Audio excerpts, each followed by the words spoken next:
د پاکستان وزیر اعظم انور الحق کاکړ او ټاکل شوی وزیر اعلی جسټس ریټایر ارشد حسین نن 400 ته د پخوانی نگران وزیر اعلی د مړینې په درېمه دعا ته ورغلي دي.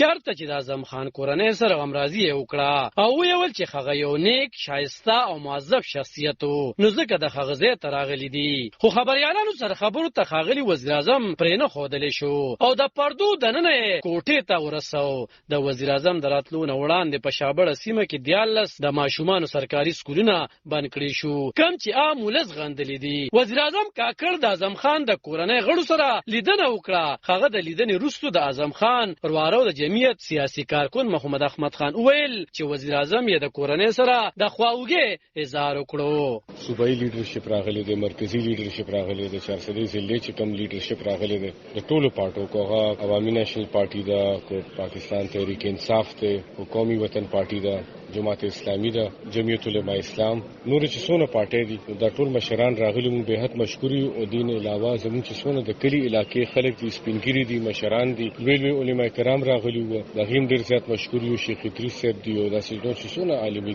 مشران دي نو او څونه چې سپینګری دي، نوجوانان دي، موږ ټول ډیر زیات مشکوري او تاسو ډیر شکریا ادا کوم. وزیر اعظم صاحب راغلو دا هم شکریا ادا کوم او وزیر اعظم صاحب دا وی چې زما اعظم خان صاحب سره الله پاک توبه خیری سره خپل یو ډیر مینه و در سلور سره ملاقات هغه سره شو پی ام هاوس کې بیا په خبر تم راغلی سی ام هاوس ته. نو هغه چې زما د پاره دا یو ایډیل پرسنالټي و، زما ډیر خو زه صرف د مینه او عقیدت نه راغلی نگران وزیر اعلی صاحب راغلی. په دا مهال د سیاسي، مذهبي او سماجی شخصیت نن خو په درې مروز را روانو، خو بل خو د 400 پولیس د هغه زینا خصوصي سکیورټي په هغه وخت واپس کړه کله چې وزیر اعظم واپسی وکړه. علب خان شیرپو، دلبر نیوز 400.